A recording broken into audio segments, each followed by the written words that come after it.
Betting apps promotions కేసులో ED విచారణకు హాజరయ్యారు హీరోయిన్ నిధి అగర్వాల్. బ్యాంక్ లావాదేవీల వివరాలతో ఈడీ ముందుకు హాజరైంది నిధి అగర్వాల్.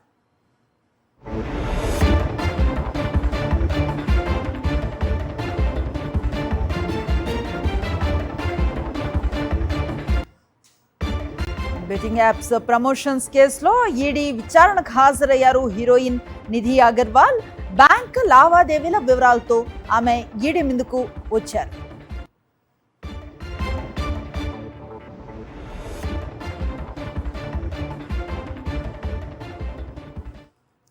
నిధి అగర్వాల్ ఈడీ విచారణకు సంబంధించి పూర్తి వివరాలు మా ప్రతినిధి సుస్మిత అందిస్తారు.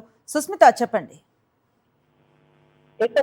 ఆన్లైన్ బెట్టింగ్ కేసులో అలాగే గేమింగ్ యాప్ కి సంబంధించి నిన్నటి నిధి అగర్వాల్ కి ఈడీ సమన్లు జారీ చేసింది. అయితే ఇవాళ ఈడీ ఎదుట హాజరు కావాలని చెప్పగా నిధి అగర్వాల్ ఇప్పుడు ఈడీ ముందుకు వచ్చినట్టుగా కూడా చెప్తున్నారు. అయితే కాసేపటి క్రితంలో తను ఈడీ అధికారుల ముందు హాజరైంది. పూర్తిగా కూడా బ్యాంకు లావాదేవీలకు సంబంధించి డాక్యుమెంట్లతో సహా కూడా ఈడీ అధికారుల వద్దకు వచ్చినట్టుగా కూడా చెప్తున్నారు. అయితే ఆన్లైన్ బెట్టింగ్ ప్లాట్ఫామ్ ప్రచారం చూసినట్లు ఆరోపణలు అయితే నిధి అగర్వాల్ ఎదుర్కొంటుంది.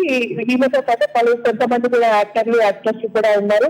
ఈ నేపథ్యంలో ఇప్పటికీ కొంతమందిని విచారించిన పరిస్థితి కనిపిస్తుంది. నేడు ఆమె స్టేట్మెంట్ ఈడీ రికార్డ్ చేయనుంది. పూర్తిగా కూడా సోషల్ మీడియా ఇన్ఫ్లుయెన్స్ పాత్ర, అలాగే ఎవరైతే సినిమా హీరోయిన్స్ చేస్తున్నారో వారందరికీ కూడా లోతుగా ఈడీ దర్యాప్తు అయితే చేస్తుంది.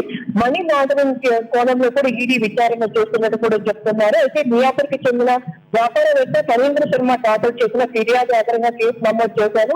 సెలబ్రిటీలు ఏవైతే ఈ ప్రకటన చేస్తున్న ద్వారా ప్రజలు చాలా వరకు డబ్బులను కోల్పోతున్నారు అనే కోణంలో కూడా అతను ఫిర్యాదు చేసినట్టు కూడా తెలుస్తుంది. ఇది కాస్త పోలీస్ స్టేషన్స్ లో కేసు నమోదు కాగా ఈడీ వరకు వచ్చింది. అయితే పూర్తిగా కూడా మనీ లాండరింగ్ కోణంలో ఈడీ దర్యాప్తు చేస్తుంది. బ్యాంకు లావాదేవీలన్నీ కూడా ఇవాళ చెక్ చేసే అవకాశం అన్నట్టు కూడా చెప్తున్నారు. నిధి అగర్వాల్ కూడా సాయంత్రం వరకు ఆమె స్టేట్మెంట్ రికార్డ్ చేసే అవకాశం అయితే కనిపిస్తుంది. Anushree, thank you Susmitha.